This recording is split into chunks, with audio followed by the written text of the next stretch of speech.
Hi, thanks for coming along. I thought I would tell you about a guy who was a friend of mine and a long-standing chiropractor, and one thing that he did completely changed the way that I manage my patients forever. It absolutely revolutionized it, and he had no idea at the time. So it was an oh my god moment. So I'm going to tell you all about him. His name was John Howard, and he was a chiropractor who graduated back in 1970 from Palmer College of Chiropractic, and his father had been a chiropractor and graduated in about 1930 or something, and he'd started his practice in what was then Rhodesia, and John went to train as a chiropractor back at the Fountainhead of Chiropractic, Palmer College of Chiropractic in Davenport, Iowa, graduating in 1970. And he went back to Zimbabwe, or Rhodesia as it was then, and worked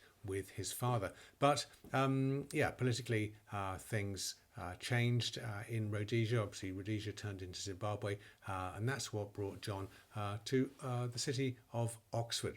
Now, when John graduated, he'd have been, versed in diversified treatments and upper cervical treatments and all this sort of stuff. But he had a great thirst for knowledge and spent many years traveling around learning about different types of chiropractic techniques and treatment. And he was particularly taken with SOT, sacro-occipital technique, and really became quite hooked on the treatment. So much so that he really became one of the major players in the world of SOT in Europe, founding Sacro-Occipital Technique Organization Europe, SOTO Europe, and he became a lecturer and introduced lots of chiropractors to the concepts of SOT. So he came over to Oxford with his family, and just a few suitcases. They had to leave pretty much everything behind in Zimbabwe when they left. And he bought Ray Broom's chiropractic clinic, long established chiropractic clinic, very good reputation. So he bought his practice and I think paid for it gradually over the years, and all worked out very fine. Ray, of course, was not an SOT practitioner, and so SOT is quite a different approach, and I don't know what Ray's patients thought of suddenly getting SOT treatment, but I guess some of them loved it, some of them probably weren't quite so enthusiastic. But anyway, John took over the practice very successfully and built on Ray's strength. And this was the Victoria Falls back in Zimbabwe. I'm sure he missed Zimbabwe. He brought his family over with him, and now because I'm local to Oxford and got to know him as a student, and I went along, was invited to lunch with his family, and they did a lovely Zimbabwean barbecue, which was very hospitable and lovely. And then when I opened my little practice here in Abingdon in 1989, so a long time ago, 35 years ago, I invited John along to it, and he was very kind and said gracious things about the practice. And he invited me to come and watch him at work in his clinic, which I did on a couple of occasions over the years. And so he would do SOT techniques which use blocks to, the theory is that they do a sort of use the body's weight to passively torsion the pelvis back into the right sort of alignment and function, and some gentle cranial techniques to improve the way that the cranium works. And the idea is that the cranium and the sacrum work as a pump to move the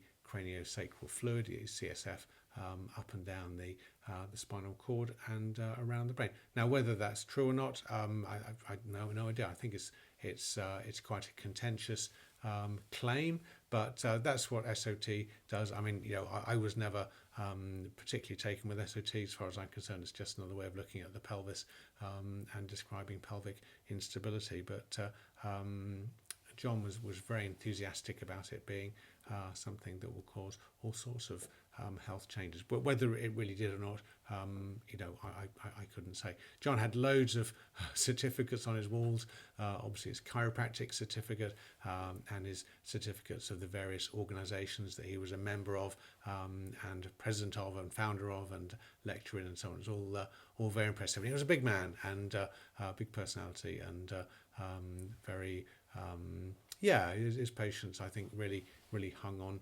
his every word, and so he'd explain to them what was going on, and I mean, how many patients took this on board? I don't know. It's one thing telling them that their pelvis is category 2. It's another thing, a patient knowing what you're talking about at all. Now, on one occasion when I was watching him, something that he said really changed things. He was treating this young man, and he said to this guy, "We're really busy at the moment. I'm going to need to see you a couple of times over the next 2 months. So to book up 2 appointments, once a month." One in a month's time, one 2 months later, and the young man was quite happy to be told this and to go ahead and book his appointments in the diary. Now, for me, this was the first time that I had ever seen a chiropractor book up more than one appointment at a time. My own patient management strategy at the time was very casual. If you want to come back for checkup in 3 months, that's fine. Lots of people like it. Just book yourself in if you want to, or if you're fine and you want to leave it, that's fine as well. So I would have a very much more casual approach to what I said to the patient. But the truth was, really, I actually did want to see all of my patients forever, really. I felt that it was a good idea that I would keep an eye on them, maybe check their function, their mobility, weigh them, see what their blood pressure was, see if anything had changed medically, see how much exercise they're doing, and so on, and take a much more interested approach to their lifestyle rather than just wait for them to have a problem that might make them think, oh, I'll perhaps go and see the chiropractor and get some help with this. So my casual approach was a bit disingenuous. It wasn't really honest. People would come back every 3 months because they were glad to be reassessed, but I wasn't actually making any kind of plan.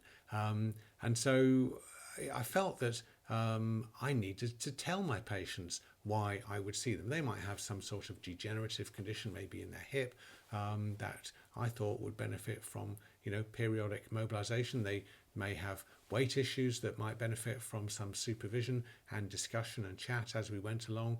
They may have blood pressure that was, perhaps a little bit high and possibly should be monitored from time to time. But I really wasn't saying these things to the patients terribly clearly, and wasn't really explaining why I wanted to see them.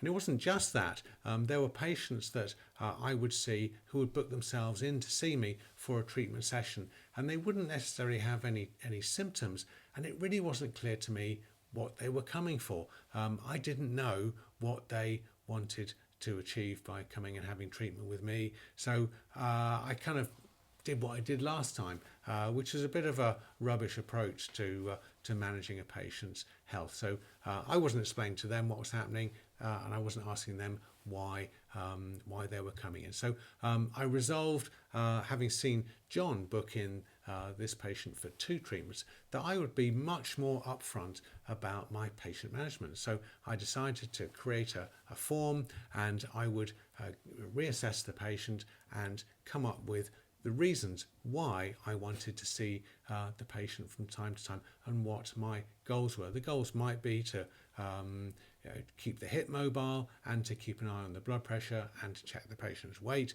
for instance, or it might be to improve the strength of the hip extensors by doing some hands-on treatment and adjusting the spine. It didn't matter what it was really, but I needed to spell it out to the patient as to why I wanted to see them. But also I wanted to make sure that I knew what they wanted by coming to see me. So I needed every year to ask them. And then if I asked what their goals were for the next year, they might say, I want to be able to keep playing golf at the level that I'm playing, or I want to be able to play with my grandchildren, or I want to be able to run Abingdon half marathon. Then at least I would understand what their goals were, and we could then see if we were fulfilling their goals. And so the plan was then that we would come up with a maintenance plan, which would be a mixing of the goals that I had for the patient as their practitioner, but also what the patient wanted to achieve was. So we'd set some goals in stone, and then the patient would go out. We'd agree how often that they were going to come in for treatment. It might be once every 3 months, it might be once every 2 months, it might be once a month. Who knows? Everyone was different. But they would then book those treatments in the diary, and the last appointment of the year, so in a year's time, would be a little bit of a longer appointment so that I could then reassess them and we could go through the whole process again. So essentially they would have an annual review, and that would make me do all sorts of safety checks like their blood pressure and feeling their pulse, making sure I knew what surgeries they'd had, what illnesses they've had in the past, and what medication they're on. And I could explain to them why I was wanting to see them, and then I could also ask them what they were hoping to achieve health-wise over the year. And this was how I started to change my practice from being a kind of reactive, symptom-based treatment type approach to a much more proactive, preventative and holistic approach to patient management. And John was the one that triggered this. He never knew that. I did write to him when I heard that he had retired a couple of years ago, and thanked him for all the work he did to promote the profession and for being kind to me and letting me come and observe him. And I did say that his allowing me to observe him had changed my patient management, but I don't think he ever took on board just in what way it changed. It absolutely revolutionized my patient management, and having chatted with other chiropractors over the years since then, then it's changed many other people's patient management style as well. So I wanted to say thank you to John Howard. You can buy his book, The Dislocated Brain, at the Protocols of Craniofacial Dynamics, his website. And yeah, chiropractic was John's life. He was a real true pioneer. I didn't agree with everything he said, but chiropractic was his life. He put his heart and soul into it, and after his family, chiropractic was really was John Howard's life. So thanks, John, for your input and your help to me over the years. Bye for now.